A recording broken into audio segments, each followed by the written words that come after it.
All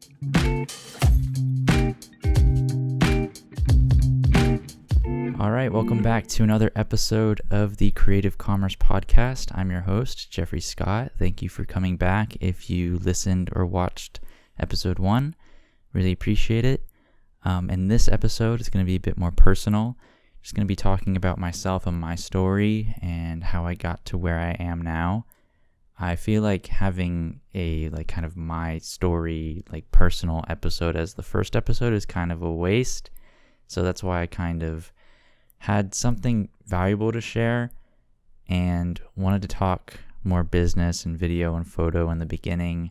So it just wasn't all about me. I feel like it's like a waste of debut potential, I guess.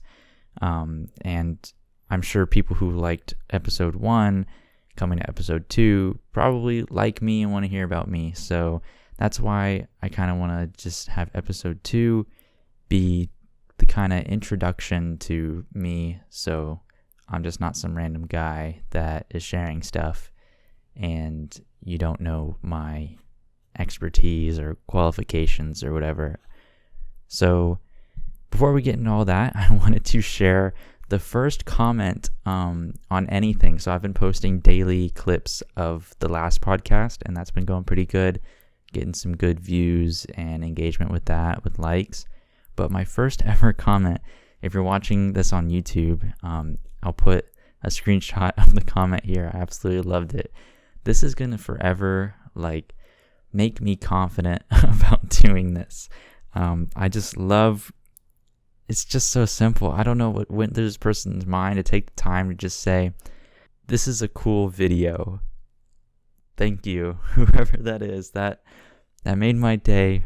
And I'm always going to think about that every time I do one of these because I've been unsure about this, but just this random person with a random username just thought, just scrolling. This was on YouTube Shorts, just scrolling through their shorts and just wanted to say, this is a cool video. So that's always going to make me smile every time I think about it and make me feel better about doing this. So yeah, if you've got any cool comments, I'll feature them. That just made my day. Let's get into the gear update before we get into my story. So there's this software or this website that I've been using to make all of my clips. It's called Opus Clip, and you can find it at opus.pro. It's basically a subscription site using AI to create viral clips. If you know Alex Hormozy, he's a very big business influencer and talks business, money, investing, all that kind of stuff. His kind of template of his clips are very popular, and it gets a lot of engagement because it has the highlighted text, emojis, all that kind of stuff that create engagement. And this AI, this site, does that all for you. You just paste a YouTube link or you upload a video to it, and it in 10, 20 minutes or so, it's pretty quick depending on which point of the queue you're in, will curate 10 clips that it makes, and it'll give you a virality score and give you a reason why this could perform well and go viral. And I think it does a really good job at it. All of my clips were made with that. I also went in and did some edits myself just to make it a bit more fast-paced. It doesn't do the jump cuts to make it quicker. It just kind of clips a segment out, transcribes it, put the text on, sometimes adds emojis. So there could be some more work done with it, but I think it's a great tool. Saves me a ton of time because I don't have to sit through my podcast that I already edited. I could just upload it into that and it just does it automatically, and I can actually make 2 or 3 clips out of the one clip that it makes me, because sometimes it clips about 40 seconds to a minute, and that's pretty long. You want to stick to short form content of 15 to 30 seconds. I think that's a good range to stick with for short form content. It works the best. I think overall this is just a great tool to keep people engaged, make more short form content, converting long form content to short form. I think in the long run, short form content is going to prevail. I mean, we already have seen that with TikTok and YouTube Shorts, Instagram Reels, all that. So jumping onto that within the content creation scene is just going to be beneficial for everybody, especially if you're already making long form content. It's really easy to make short form content out of it too. Instead of hiring an editor, you could just use this site, and you can get a free trial with it with your email, and you get 200 free upload minutes, and you can get, I think it's about 20 free clips or something. It's out of like the 200 minutes that you get out of it. But if you want to subscribe and pay, the lowest basic plan is $13 a month, which gives you 200 minutes of upload time and 50 HD clips per month. And so I think that's just a lot of content per month. Imagine posting daily and you get 50 clips. Say not all 50 are perfect. You can still post 30 clips, and that's, once a day for the month. I think that's a great deal. And it's just going to get even better because in August, they will be having a pro plan where it can automatically add B-roll to your clips. It'll just detect whatever you're talking about and just add like stock footage B-roll over it. Just more engagement, so it's just not your face. I think that's a great idea. I might even subscribe to it. It's going to be great. I've got my eyes on it. I see a lot of potential in it. I'm not really sure if this is going to stress out short-form content video editors. I don't think they'll be out of a job because I think having a person adding the personal touch to it and their way of making it will keep themselves in the game. This is just kind of a ease of convenience tool to save busy people more time. And I value that. I don't want to be sitting around through like an hour-long podcast of mine, sifting through, trying to find good clips with a valuable message. I already edited the podcast and did all the other work and recorded it. I would rather outsource that to save me more time. So let's move on to our next segment of Inspiration Insight. And on this episode, I challenge you to focus on long exposure photography. And for those who don't know what that is, it's basically setting your shutter speed for a longer duration so it can capture more motion blur. Just find a good scene, set your exposure for a longer duration, of course.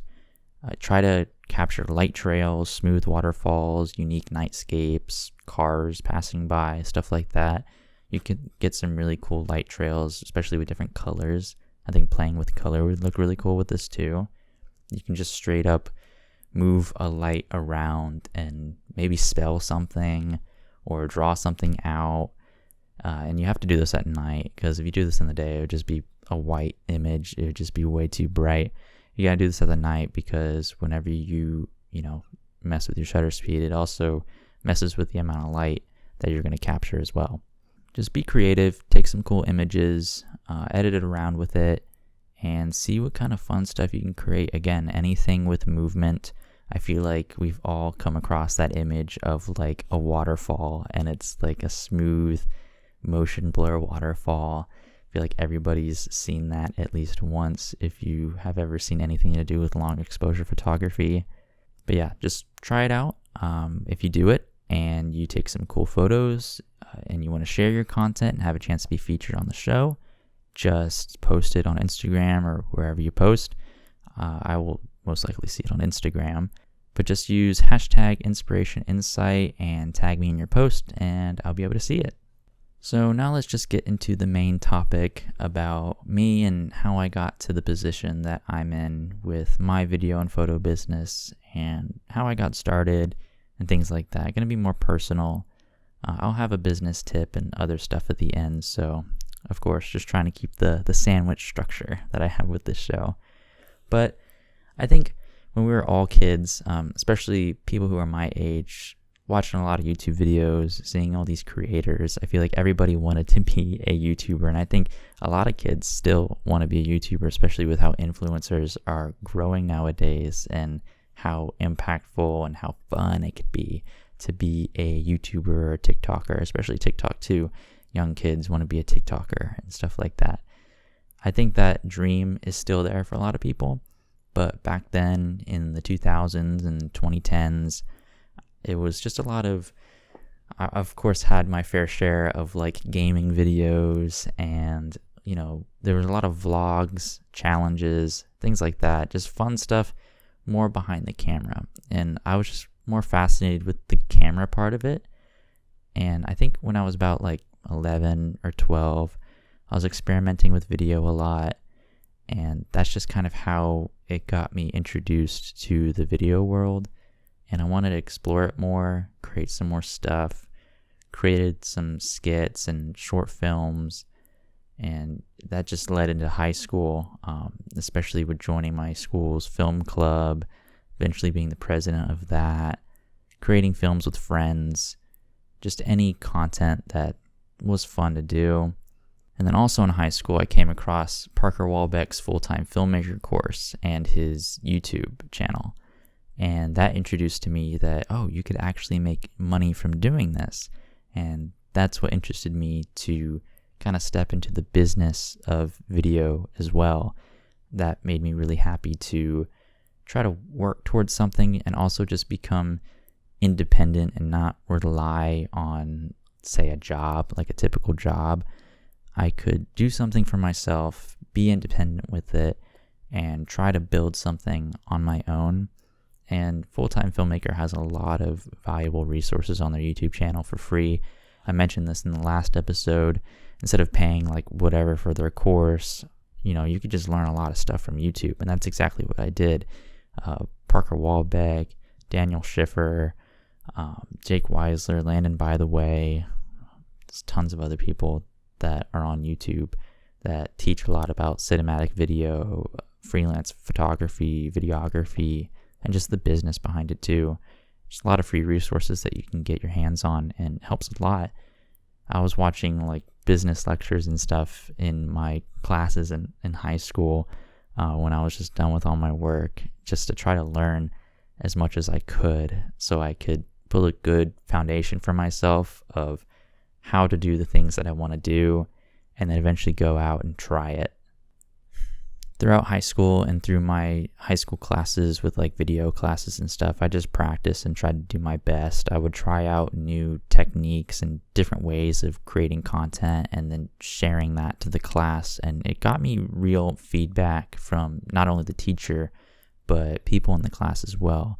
So if I tried something that I thought wasn't going to stick and people liked it, it's like, okay, I could expand on this skill more, or I could expand on how I made this more. Maybe this technique was a bit cringe, or maybe I could try something different. Just getting feedback from people, especially people that you're growing with in the same skill, grow together, I think is a good way to build yourself instead of just going in it alone. If you go in it alone, which I have been for the past like 2 or 3 years, I've been alone with my ventures. You'll grow over time no matter what, but networking with people, of course, is going to help anyway in the long run. Just getting feedback, even just posting it to social media and asking people how it was, just getting genuine feedback is always a good way to get criticism and for you to grow. I actually landed my first client through a teacher of mine. I was in a computer science class, and one of my teachers just put up on the board that one of her friends, who was like the marketing manager at this big local water park, was looking for a videographer. And everybody in the class looked at me because they knew I was the video guy. Everybody else was like nerdy comp-sci people. I mean, nerdy comp-sci people are cool. They build what we use today, so no flack on them. But they knew I was that guy that created stuff, and they knew I also produced the school's TV show, so they knew that was for me. So I ran up to my teacher, handed her one of my business cards, definitely got in contact with that guy from that water park, and that's how I landed my first client. And I'm so grateful that it was also a big client that I could put on my website and use their name to sell for me. The name of the water park is Typhoon, Texas, and they're based in Houston, Texas and Austin, Texas. They've also grown to Vegas with having some water parks there called, I think it's Cowabunga Vegas or something like that. Done some editing work for them as well. But anyways, I've created hundreds of videos for them. Just having a good retainer. I had a great contract and retainer with them. I still work with them from time to time whenever they need me last minute for things, but a lot of the times they ghost me a lot. So, but anyways, they had a like daily update video where they gave park updates, what deals they were having every day. So I'd show up to the park every day. We'd create a video. I'd edit it, put it out the same day. That was a really good gig for me all summer long, every summer for a couple of years actually. And it also gave me practice because they wanted some cinematic montages and social media promos. So not only was I practicing like sit down commentary videos with the camera like this, and they were mic'd up, but I also had some practice doing the creative side as well, getting my gimbal, going out, walking around the water park, finding cool stuff, people doing fun things, and just testing out my camera movements. I look back at those videos now, and of course I cringe because they're old, but I'm glad I can look back on them and think that my skills have grown from that, and those are genuinely my first cinematic videos and professional work that I've done and actually gotten paid for. And I'm very thankful for the opportunity for working with them, and I am so glad that I still have a relationship with them whenever they need me. Client relationships are very important. When I still work for them or whenever they call me up to do something, I always give them like a preferred customer discount because of course I've increased my rates over the years because, they were my first clients. So of course I've raised my prices since then, but I try to give them a good discount just as a way of saying thank you for everything they've done for me over the years and keeping me around. With that, I had a good variety of content. Although it was just this water park, I not only had sit down, almost like testimony interview talking videos, but I also had, the cinematic montages, the social media promos, just kind of a misc basket of things that I could show for and have different content types to show for. And that got me thinking of getting into real estate because doing these cinematic montages and promos made me think I could do the same for a really nice house. I think that would be cool too. There's no people to depend on. You're just showing off an empty house. You're using the same movements. You're still trying to make it look cinematic and cool. Do the same with a house. That'd be cool. So how I actually found my first couple of real estate agents that I worked with was through har.com and any of those like real estate agent, like finding places to find an agent. I think I'm actually banned from har.com. My IP I think it's banned because I message so many people every single day. I would just open up my city or different cities, and I would click on I'd open up in different tabs every single real estate agent, message them through their website, or if they had an email on their website, email through that. And I just did a lot of digging on each person to find their most personal means of contact. I probably sent like a few hundred cold emails, probably 1,000. Probably a lot since I got banned from the site. So you can imagine. But yeah, I had like about 1 or 2 bites from those hundreds of emails. Just sending out a few isn't going to get the job done. People are going to ignore a salesy email. I've actually got like a couple hate emails responded back to me of people saying, this is so unprofessional of you. This site is used for homeowners wanting to find a new home, or this has nothing to do with the website, blah, blah, blah. It's just funny to see that somebody can take the time out of their day to hate on you, but they don't want to actually do something productive, I guess. They were probably on like the end pages, like the very end of the list of the real estate agents that I came across. The good ones are at the front, at like the first page probably.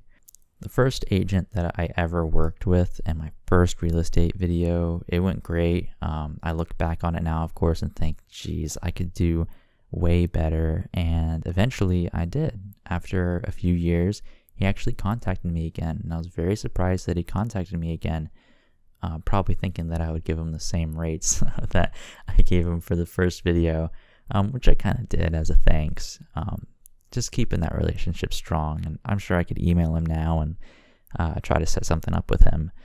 But it was for this $2 million home listing, and I was thinking, geez, how did you land this? Like when we were first talking, you just had like these small rental properties that I could barely fit into and fit the whole room into frame, even with like a 24 millimeter lens. Like, wow, good job. This house is huge backyard, even had like a guest house. Like, it was crazy. The video is up on my website and my YouTube channel. If you're watching on YouTube too, you could watch it.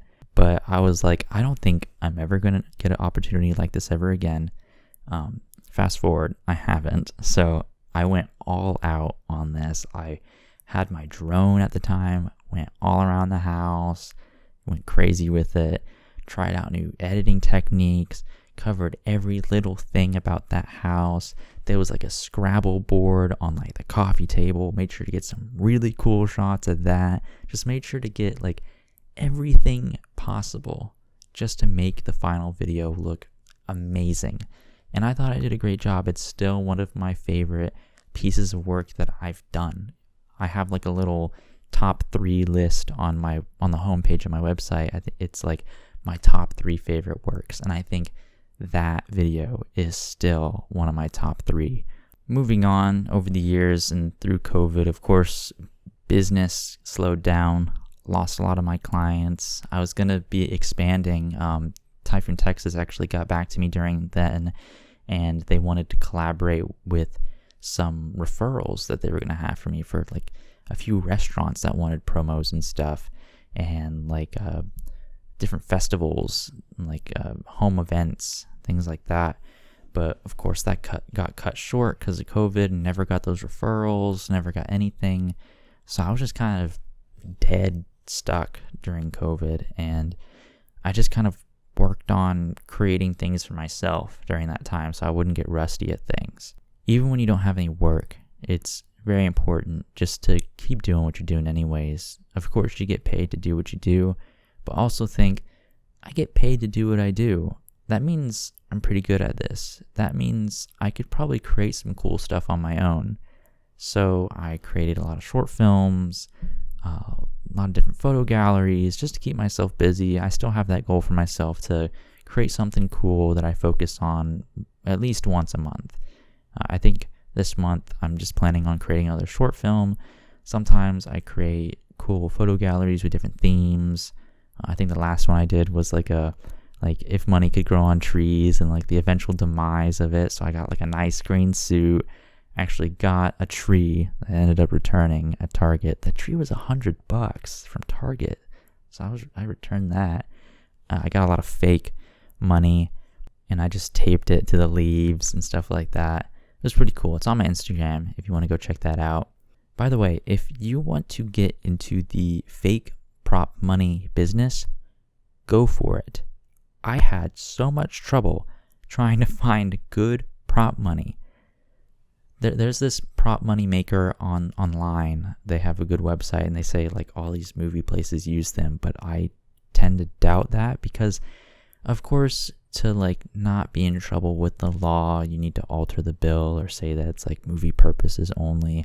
But I hate the bills that instead of it says "In God We Trust," it says like movie picture purpose only or something. Like, if I'm showing this, I want it to look somewhat real. And then there was the same company had the faces looking different. Like, they made the smile look bigger, even though they're not even smiling. So then I like looked at Walmart, and like Walmart has fake play money, but it's like big blue words, play money. And it's just really annoying, and I couldn't really find anything. So I found this thing from like, I don't even know where I got it. It was either Walmart or Etsy or something like that. And it just had like, it looked just like a real $100 bill, but it just had like a little pink Chinese text on the back of it. And I'm like, you could Photoshop that out. That's fine. No words were altered. The faces weren't altered. Everything looked fine. So yeah, there's a business idea for you if you want to create a quality prop money, because I don't know why there isn't something good out there. Like, okay, geez, there's my rant. Back to what I do.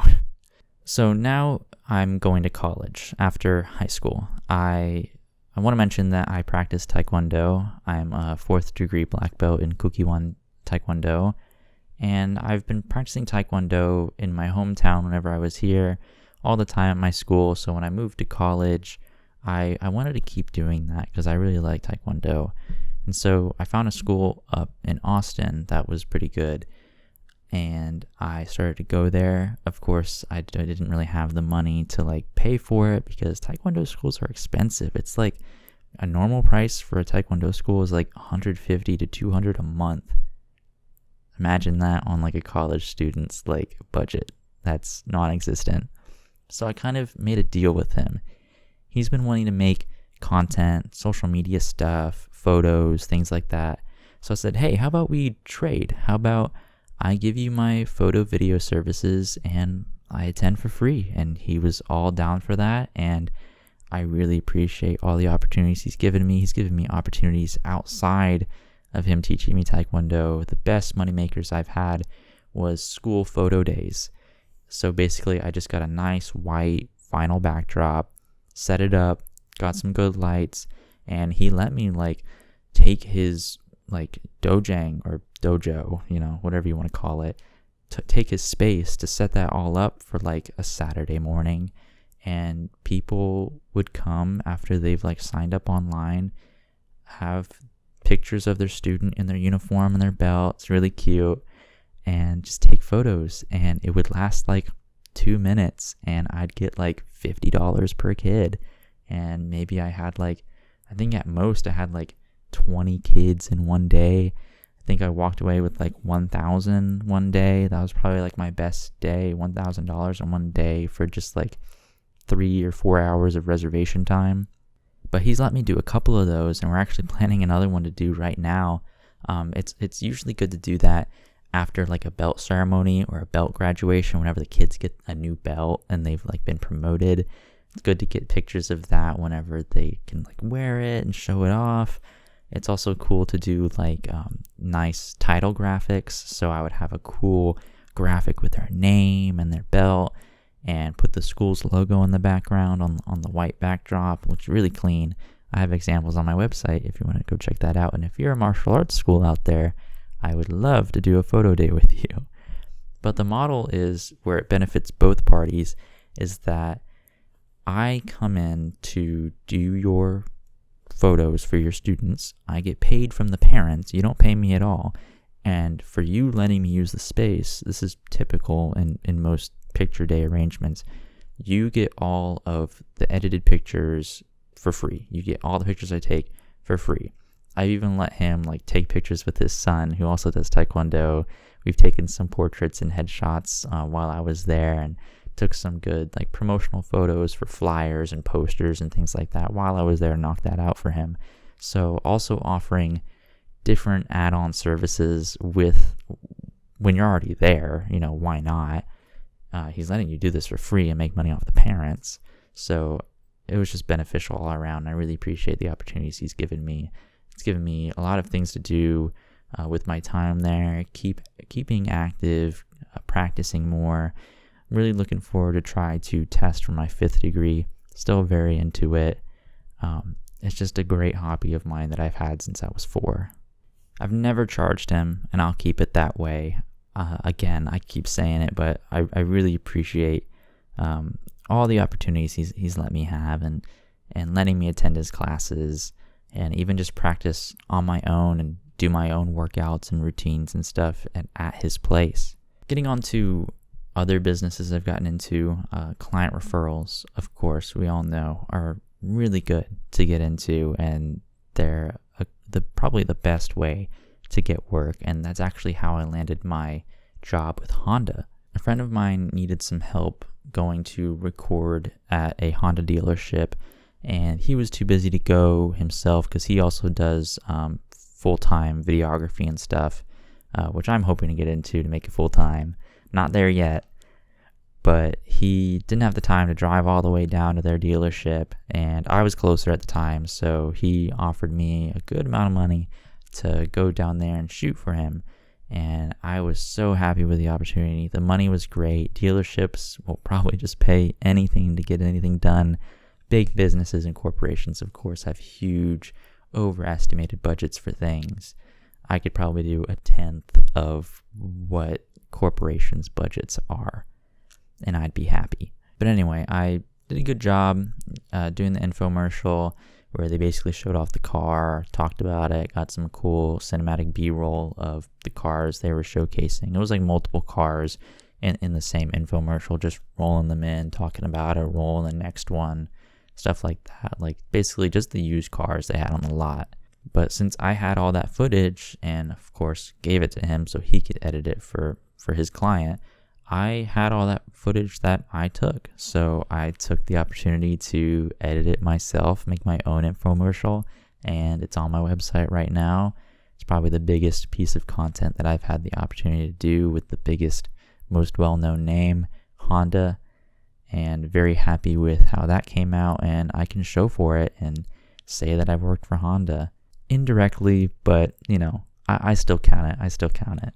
Another business venture I've gone into more in photography is graduation photos. So I'm still in college. I've got one more semester to go. I'm majoring in electronic media and multimedia. But yeah, just all throughout college, I've been doing graduation shoots, and that's been very profitable for me. I already know the campus layout. I already know the buildings of which major, which building goes to which major. Just having an educated background of knowing my surroundings, and I know the cool spots to take photos at. So it just makes it easier for me to take photos for grads. I advertised a lot on the school's subreddit, on the Discord, the parents of students' Facebook groups, and just a lot more. Just try to get the word out there, and it's helped a lot. I have to say, people on Reddit are very chill. I've liked working with them. I like working with them more than people from like the Facebook mom parents of students groups. Because a lot of time it's like preppy girls, but sure, that's fine. I've had like a couple moms come to the shoots, which kind of made it a little bit weird, but I guess they posed them how they wanted and I just had to take the picture. I've had like a dog, like a company on the shoot and be in photos, which wasn't communicated to me at all. People on Reddit are simpler and more chill homebodies. I think that is a good description of people on Reddit, especially college age. I get about 10 grads per semester, and that's some good money for me. I've raised my prices a lot on that. I think I'm very, very competitive with other photographers in the area. Photographers who do grad shoots, I think they charge way too much. And I think that's why they come to me, because one, I've got my prices listed very clearly and all the add-ons and stuff. And two, my prices are low. I don't want to be known as the cheap alternative, but I want to be affordable and be honest with what I'm charging. I've seen like $500, $600 graduation packages, and I'm thinking, what are you doing? Like, what's so extravagant? Like, I'm taking not even like an hour, maybe 30 minutes to take photos of this person. And maybe they need to change every couple times or so, but it's really easy and smooth. And it takes me less than an hour to edit these photos, and I give like 20 to 30 good photos. And we've done a variety of poses and a hat toss and fun things like that. So where are you getting those high numbers? I get it. People need to make a living and, maybe they do it full time. Maybe I'll understand then. But I feel like if you price fairly, you'll get fair people, and you'll get people who won't complain, and you'll get people who are easy to work with. Especially since these are college kids, most of the grads that I've worked with actually just got with me because their moms made them get someone to take pictures of them. So I've had times where the grad just did not care of what happened or what we did. So not only will you be able to tell them anything and they'll think that's a great idea, but you could just charge them on Venmo and just charge whatever and they'll just agree because they know their mom or dad's going to pay them back. So I haven't been unethical and charged more than what I originally quoted, but I've just noticed that once I whipped out my Venmo code and they scanned it and they're like, how much? And I just told them, the correct number, of course. I'm not unethical here. When I told them the price, they were like, okay. and just typed it in, said, oh, did you get it? No questions, no nothing. If I said 500, they probably would have been like, mom's going to pay me back. I feel like I'm missing a lot of my story, but I feel like I've talked a lot already about what I've done, how I've got here, opportunities that I've taken. So I hope those are valuable to you with how I've learned and grown through all of this, just kind of taking some insight on that. But if there's anything that you want to know about me personally, feel free to ask. Just DM me. Nobody really talks to me anyways. Of course, just starting this anyway, so any engagement is good engagement. So just feel free to reach out if you want to know how I did something specifically, or if you look on my website or YouTube channel of something I made and you're like, how'd you do that? I'd be more than happy to say how I did it, even any business tips with pricing or how I found that client too and what to do. Just feel free to ask. Also, I keep mentioning my website and stuff. All my work and my portfolio is on there. You can find it at jeffreyscottmedia.com. That is JEFFREYSCOTT media. I think you know how to spell that one. .com. And feel free to check that out. I think that is the end of what I wanted to talk about myself. Don't think I'll be talking about myself much more going forward. Again, that's why I said you can ask me anything. In the next episodes, it's going to be more concept focused and tips and interviews. Going to try to line some up. I have a couple people interested. Very excited for that. But with the main topic over, let's just jump into our content spotlight.